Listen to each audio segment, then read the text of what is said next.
ડભોઈ તાલુકામાં છેલ્લા 4 દિવસથી સર્વત્ર ધોધમાર વરસાદ વરસતા પંથકના તમામ 118 ગામોમાં ખેડૂતોમાં ભારે હરખની હેલી જોવા મળી રહી છે। અત્યાર સુધીમાં મોસમનો કુલ 14 ઇંચ જેટલો વરસાદ નોંધાઈ ચૂક્યો છે। આ સારા વરસાદના કારણે તાલુકાના ખેતરો જળબંબાકાર થઈ જતા ખેતીલાયક વાતાવરણ સર્જાયું છે। સારા વરસાદના કારણે ખેડૂતોએ પૂર્ણ જોશથી ડાંગરની રોપણી તેમજ શાકભાજીના પાકોની વાવણી શરૂ કરી દીધી છે। ડભોઈ તાલુકો મુખ્યત્વે ડાંગરના ઉત્પાદન માટે જાણીતો છે। આ વર્ષે પણ તાલુકાની અંદર આશરે 5000 એકરથી વધુ જમીનમાં ડાંગરનો પાક લેવાય તેવો અંદાજ છે। ડભોઈ સહિત આસપાસના ગ્રામ્ય વિસ્તારોમાં હાલ ખેડૂતો ટ્રેક્ટર અને મજૂરો સાથે ખેતરોમાં ઉતરી પડ્યા છે અને વાવણી તથા રોપણીના કામમાં વ્યસ્ત બન્યા છે। ડભોઈના વઢવાણા ગામના ખેડૂત ઈશ્વરભાઈ વસાવાએ પોતાની આપવીતી જણાવતા કહ્યું હતું કે છેલ્લા 10 દિવસથી વરસાદ ખેંચાતા તમામ ખેડૂતો ભારે મૂંઝવણમાં મુકાયા હતા।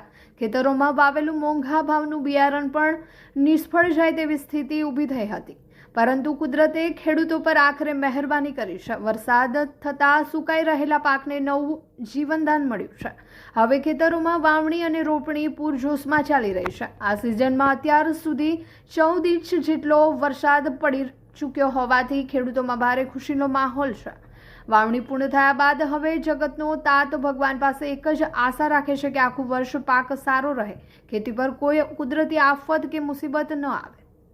પાછલા 10 દિવસથી વરસાદ ખેંચાવાના કારણે દુષ્કાળ જેવી પરિસ્થિતિ સર્જાઈ હતી, ત્યારે પાછલા 3 દિવસથી સતત અવિરતપણે વરસાદની મેઘમહેર થઈ છે। ત્યારે ડભોઈ તાલુકો, નગર તેમજ સમગ્ર આજુબાજુના વિસ્તારની અંદર મેઘમહેર થવાને કારણે ડાંગરની રોપણી શરૂઆત થઈ ચૂકી છે। સાથે સાથે વઢવાણા સિંચાઈ તળાવમાં નવા નીર આવવાને કારણે ખેડૂતોમાં વધુ હર્ષોલ્લાસ અને લાગણી પ્રસરી છે કે ચાલુ સાલ પણ ડાંગરની રોપણી કરીને સારી રીતે મબલક પાક ઉતારી શકીશું। તો અવિરતપણે આવી જ રીતે પાછલું ચોમાસું પણ સારું નીવડે અને મેઘમહેર થતી રહે એવી આશા સાથે જય જવાન જય કિસાન। કેટલા એકડમાં થતી હશે? હજારો હેક્ટરના વિસ્તાર આજે ડાંગર એટલે ડભોઈ તાલુકાની અંદર સિંચાઈ તળાવના કારણે હજારો હેક્ટરની અંદર ડાંગરનો પાક લઈ રહ્યો છે।